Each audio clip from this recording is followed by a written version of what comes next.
Au sommaire de cette édition du 20h sur les antennes de la télévision du Monde, clôture de la session parlementaire du mois de mars 2018. Les travaux se sont achevés ce samedi 31 mars à Yaoundé. Cette session, qui marque la fin de la première législature du Sénat, a connu l'adoption d'un peu plus de 70 projets de loi. Toujours en titre, noces d'argent pour Monseigneur Jean Bosco Ntep, une messe d'action de grâce a été organisée en Bandjok, son village natal. Et puis hors de nos frontières, nous mettrons le cap sur le Yémen où près de 650 migrants africains sont temporairement détenus dans un centre de détention au sud du pays. Anxieux et affamés, ces migrants sont pour la plupart originaires des pays pauvres de la Corne de l'Afrique. Voilà pour le sommaire. Nous ouvrons cette édition de l'information sur les antennes de la télévision du Monde par cette clôture de la session parlementaire du mois de mars. C'était ce samedi à Yaoundé, d'abord dès 11h au Palais des Verts de Ngoa-Ekele et ensuite dès 15h au Palais des Congrès de Yaoundé. Cette assise marque par ailleurs la fin de la première législature de la Chambre haute du Parlement bicaméral du Cameroun, une législature qui a été marquée par l'adoption d'un peu plus de 70 projets de loi et près de 200 questions orales adressé aux membres du gouvernement. Reportage. La première session de l'année législative 2018 s'est achevée ce samedi 31 mars 2018, respectivement à l'Assemblée nationale du Cameroun et au Sénat. C'est d'ailleurs dans la Chambre haute du Parlement bicaméral du Cameroun que s'est achevés les travaux de ces assises. Dans sa prise de parole, Marcel Ndifendi, président du Sénat, a invité les sénateurs à regarder l'avenir avec optimisme.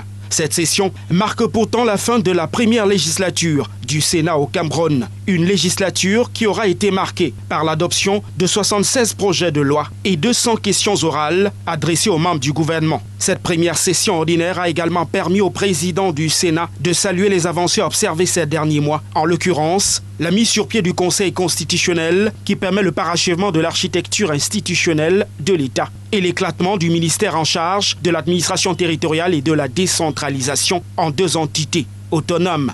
Tenue dans un contexte marqué par l'élection sénatoriale, cette session parlementaire du mois de mars a permis également d'apprécier la vitalité de la collaboration entre les deux chambres et de la collaboration entre ces chambres et le gouvernement de la République du Cameroun. En attendant sans doute la proclamation des résultats des sénatoriales du 25 mars dernier qui devrait, selon de nombreux observateurs et constitutionnalistes, déboucher sur la tenue d'une session extraordinaire du Parlement en vue du renouvellement du bureau du Sénat. C'est visiblement dans une ambiance décontractée que s'est achevée cette première session de l'année 2018 au Parlement du Cameroun. Nous parlons à présent de ce Conseil constitutionnel. Cette institution a désormais jusqu'au lundi 9 avril prochain pour rendre public les résultats de l'élection sénatoriale du 25 mars dernier. 2 recours ont été en effet introduits auprès de cette juridiction par les militants du Social Democratic Front et de l'UDC. Pour l'heure, le suspense demeure sur la date de la tenue des audiences de ces requêtes. Reportage.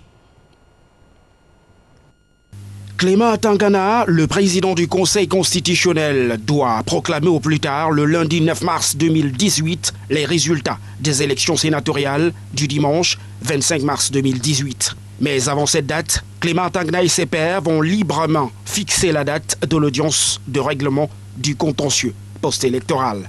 Il s'agira alors de rendre les verdicts sur les 2 recours qui ont été déposés à la Commission nationale de recensement général des votes. Cette commission, présidée par le conseiller Sommet Émile, a remis hier son rapport au président du Conseil constitutionnel. Si le contenu de ce rapport de la Commission nationale de recensement général des votes n'a pas encore été dévoilé, l'on sait cependant qu'il est articulé autour de 2 recours déposés respectivement par 2 partis politiques, à savoir l'Union démocratique du Cameroun d'Adamou Ndamdioya et le Social Democratic Front de Nidjan Frondi. L'UDC, qui avait une liste en compétition dans la région de l'Ouest, demande l'annulation des élections sénatoriales dans cette région en raison des irrégularités que ses représentants ont notées dans le département du Honkam et dans la Ménois. Quant au SDF, il demande l'annulation des votes dans la région du sud-ouest en raison des fraudes et des attaques terroristes le jour des élections dans les départements de Coupé Manengouba et de Libialem. Les élections sénatoriales seront-elles reprises dans les 4 départements suscités comme demandé par ces 2 formations politiques? La réponse sera connue au cours de l'audience de règlement du contentieux post-électoral qui se tiendra à une date que fixera le président Clément Tangana. Que se passe-t-il avec l'héritage de Salmon Tandem-Mouna? On en saura certainement davantage avec ces recours qui ont été introduits par l'un des 3 enfants de la famille Mouna, Amatoutou Mouna, qui réclame sa part de l'héritage et accuse Maître Akere Mouna de dilapider les biens parentaux. Les précisions dans ce reportage. Les accusations portées par Amatoutou Mouna pourraient avoir des conséquences non négligeables si jamais la justice établit que Maître Akere Mouna a trafiqué un jugement d'hérédité pour régler la succession de leur père ou user de tromperie envers un ayant droit. En effet, l'ancien ministre des Arts et de la Culture, cadette de la famille Mouna, soupçonne Maître Akere Mouna et son frère Bernard Mouna d'avoir obtenu un jugement d'hérédité à son insu, lequel aurait ensuite permis de réverser tout le patrimoine familial dans la fondation éponyme. L'affaire, inscrite au rôle de l'audience civile du tribunal de grande instance du Mfundi à Yaoundé, vise donc non seulement à éclairer Amatoutou Mouna sur la succession de son père qui, pour elle, n'a jamais été définitivement réglée, contrairement aux affirmations de ses frères. Tout comme l'expédition du jugement en prélude à l'obtention de la grosse ne lui a jamais été faite. Conséquence, l'existence d'un tel document serait dérivée d'une imitation de sa signature et d'une dissimulation de procédure, d'où sa saisine du tribunal. Entre autres choses, Amatoutou Mouna revendique le partage équitable des biens de leur défunt père Solomon Mouna. L'instance donc saisie en l'absence des défendeurs a renvoyé la cause au 23 avril 2018 pour réplique et comparution éventuelle des défendeurs. Rendons-nous à présent à Edea, la ville lumière, pour parler de cette rénovation de l'hôpital catholique de Poma. Une convention a en effet été signée entre le diocèse de la ville d'Edea et un groupe de médecins. Objectif, rénover cet hôpital situé à un jet de pierre de la nationale numéro 3. Reportage. Situé à moins de 2 km de la nationale numéro 3, reliant les villes de Douala et Yaoundé, l'hôpital catholique de Poma, de par sa situation géographique, occupe une position stratégique, surtout lorsqu'il faut apporter les premiers secours aux accidentés sur cet axe reliant les 2 métropoles, devenu depuis quelque temps accidentogène. Cet hôpital, jadis frappé par une tornade, fait face à de nombreux problèmes dans son fonctionnement. L'hôpital catholique de Poma est une vieille structure qui s'est attaché les cœurs de chacun de nous, de cette population, de ceux qui ont travaillé, des malades qui sont passés par ici. Cette vieille dame a fait son temps. Qu'est-ce qu'elle est aujourd'hui du 3e âge? Ça pèse sur les os et sur les articulations, mais elle tient toujours debout. Nous ne leur donnons pas un hôpital mourant, mais un hôpital qui doit penser à lui-même. Pendant plus de 30 ans, l'hôpital a bien fonctionné, mais nous n'avons jamais pensé à l'hôpital, à ces structures, que l'hôpital puisse devenir autonome dans tous les sens. Et c'est donc dans l'optique de redonner vie à l'hôpital catholique de Poma que le diocèse d'Edea a signé une convention de partenariat avec un groupe de médecins. Convention signée en présence du sous-préfet de Poma qui présidait la cérémonie. Je voudrais ici vous féliciter pour votre sens élevé de responsabilité et surtout pour votre avant-gardisme par cet acte d'humanisme. Messieurs, vous venez de redonner vie à l'hôpital catholique Saint-André. Vous venez d'impulser une nouvelle dynamique à l'hôpital catholique Saint-André et je voudrais ici vous en remercier fortement. Grâce à ce partenariat, le nouveau projet entre le diocèse d'Edea et les nouveaux gérants compte hisser cet hôpital catholique de Poma au rang des hôpitaux de référence. Vous avez décidé de confier votre hôpital aux mains des professionnels de la santé sans que ce soit une vente. Vous nous avez fait confiance. Nous ne vous décevrons pas. Ensemble, nous ferons de l'hôpital catholique de Poma une référence dans la médecine moderne au Cameroun. où seuls les professionnels travaillent. Ensemble, nous y parviendrons. Ensemble, nous apporterons le sourire à ceux qui l'ont perdu. Parlons à présent de protection de la nature. Une centaine de personnes étaient réunies dans la région de l'Est du Cameroun à l'initiative d'une rencontre impulsée par l'association Red House. Les précisions de Franck-Éric Ndifo et de Babis Yelem. Mobiliser les individus, les entreprises et le gouvernement pour qu'ils participent au débat et aux solutions nécessaires pour construire un avenir sûr et durable, tel est l'objectif visé par le mouvement Red House. Un mouvement lancé en 2007, aujourd'hui célébré par plus de 180 pays. Le choix de la région de l'Est pour l'édition 2018 au Cameroun est étroitement lié au potentiel forestier et faunique en pleine destruction que regorge cette région. Pour se faire entendre auprès des autorités compétentes, l'association a reçu l'appui de plusieurs personnes. Écoutez, lorsque nous avons un projet qui nous intéresse, par exemple, nous allons voir BBF pour qui nous accompagne.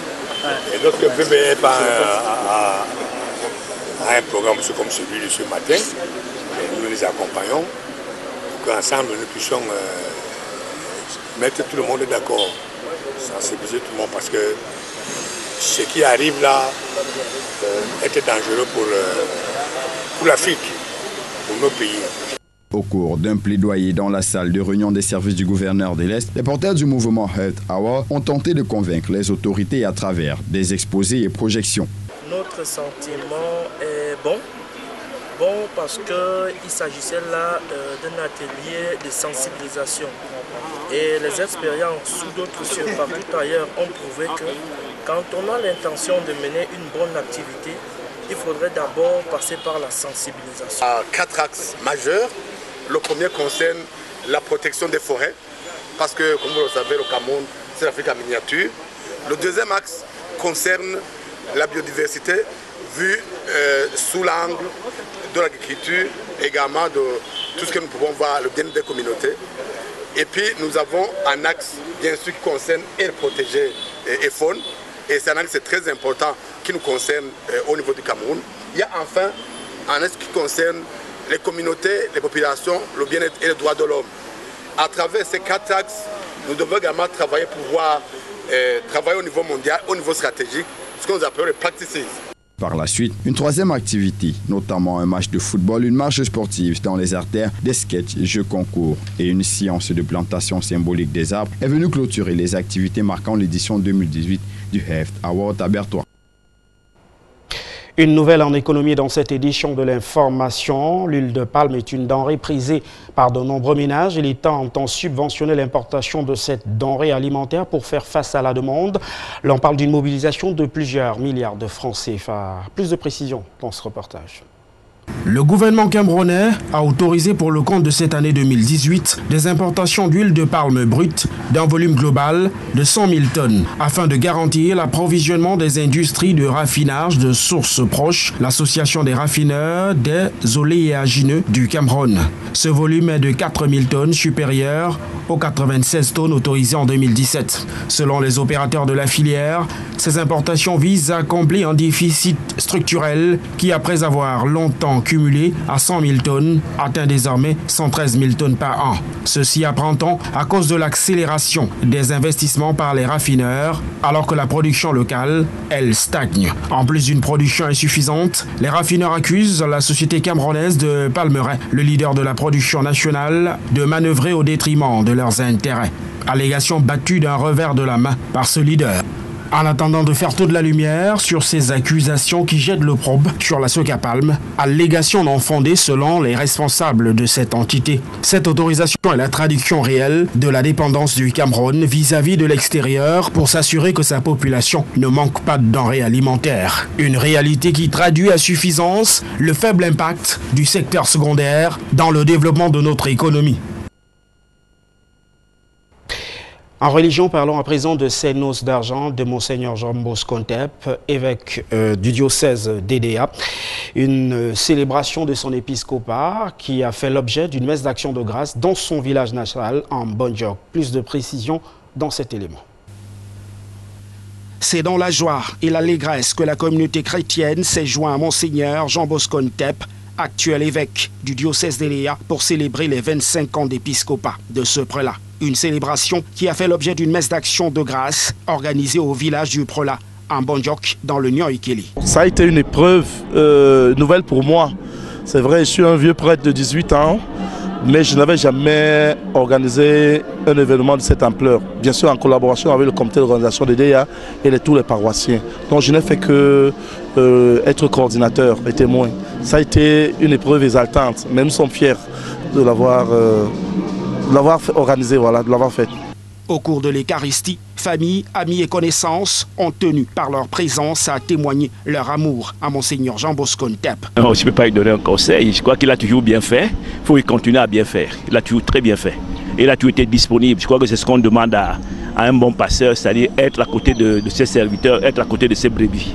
Lors de son homélie, Monseigneur Jean Bosco Ntep a remercié vivement le peuple de Dieu pour tout le soutien qui lui a été apporté pendant ses 25 années d'épiscopat. Le prélat a par ailleurs recommandé toute sa communauté chrétienne au Seigneur. La pêche miraculeuse que nous avons évoquée aujourd'hui montre que même là où il y a l'aridité, Dieu peut encore susciter des merveilles. Alors je leur dis de s'attacher au Seigneur, de ne pas se décourager. Il a son temps. Et que, comme disait Pierre, nous avons peiné toute la nuit sans rien prendre. Mais sur ton ordre, nous jetons les filets. Le résultat a été là. Alors je dis à ces villages, à ces populations, à tous ceux qui sont venus de près ou de loin, de s'accrocher au Seigneur, de ne pas se décourager.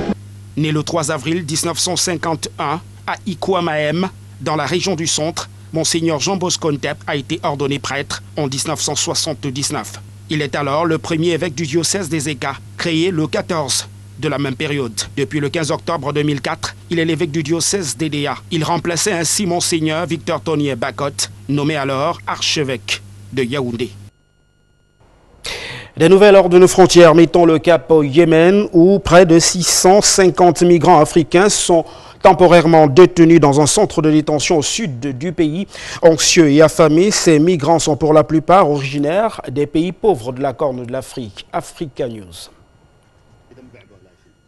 Près de 650 migrants africains temporairement maintenus dans un centre de détention au sud du Yémen.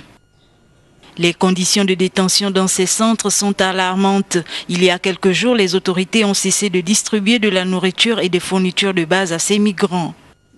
Anxieux et affamés, ces migrants sont pour la plupart originaires des pays pauvres de la Corne de l'Afrique. J'ai quitté Djibouti pour travailler. Ils nous donnaient de petites quantités de nourriture. Il n'y a pas de nourriture, nous mourrons. S'il n'y a pas de solution, ils vont nous expulser dans nos pays ou nous sortir d'ici. Ça fait 3 jours que nous n'avons pas mangé. Ces quelques 600 hommes venus dans l'espoir de trouver de meilleures conditions de vie sont détenus en attendant leur expulsion. Il s'agit d'un refuge pour les migrants illégaux et d'un centre d'expulsion. Nous comptons actuellement 650 migrants africains venus illégalement sur les rives yéménites depuis Djibouti. Ils sont temporairement détenus jusqu'à ce que nous les expulsions chez eux. Le ministère de l'Intérieur a cessé d'envoyer des vivres depuis 3 jours maintenant, sans aucune raison. Le Yémen, le pays le plus pauvre du monde arabe, est depuis longtemps un point de transit pour les migrants et les réfugiés d'Afrique de l'Est, dont beaucoup fuient la faim et la violence. Au Pakistan à présent, Malala Yousaf Saïd s'est rendue dans la vallée de Chouas pour une visite sous haute sécurité ce samedi. Avant d'être lauréate du prix Nobel de la paix, la jeune femme a failli perdre la vie dans une attaque perpétrée par des talibans. Euronews. C'est la première fois qu'elle revient à l'endroit où elle a grandi depuis plus de 5 ans. Malala Yousafzai s'est rendue dans la vallée de Swat au Pakistan pour une visite sous haute sécurité ce samedi. Avant d'être lauréate du prix Nobel de la paix, la jeune femme a failli perdre la vie dans une attaque perpétrée en 2012 par les talibans dans la ville de Mingora où elle était scolarisée. Grièvement blessée à 15 ans, après avoir reçu une balle dans la tête, elle a été évacuée au Royaume-Uni qu'elle n'a dès lors plus quitté et celle qui est devenue une icône de l'éducation des filles a fait des émules. Nous sommes très heureux que Malala vienne au Pakistan et nous lui souhaitons la bienvenue. Je suis aussi une petite Malala et je la soutiens dans sa mission. Cette vallée garde les stigmates de la période où les talibans avaient pris le contrôle de 2007 à 2009, mais le symbole que représente la jeune femme ne fait pas l'unanimité. Nous avons été ceux qui se sont battus contre les talibans, dont les maisons ont été détruites. Mes 4 oncles et 2 cousins ont été massacrés par les talibans à Mata. Ils ont été martyrisés. Mais jusqu'à présent, on ne m'a jamais posé de questions. Quelqu'un peut me dire quel acte de bravoure a accompli Malala au cours de ces 7 ou 8 dernières années? Aujourd'hui âgée de 20 ans, Malala Yousafzai dit songer à revenir s'installer dans son pays d'origine à la fin de son cursus universitaire. Avant de refermer cette édition de l'information de ce samedi 31 mars 2018, le rappel des principaux titres sommaires. D'abord, cette clôture de la session parlementaire du mois de mars 2018. Les travaux se sont achevés ce samedi 31 mars 2018 à Yaoundé, la capitale politique du Cameroun. Une session qui aura été marquée par la fin de la première législature du Sénat, laquelle a connu l'adoption d'un peu plus de 70 projets de loi. Et puis, noces d'argent pour Monseigneur Jean Bosco Ntep, l'évêque du diocèse d'Edea. Une messe d'action de grâce a été organisée à Mbondiok, son village natal. L'écho de cette célébration vous a été servi dans cette édition du 20h.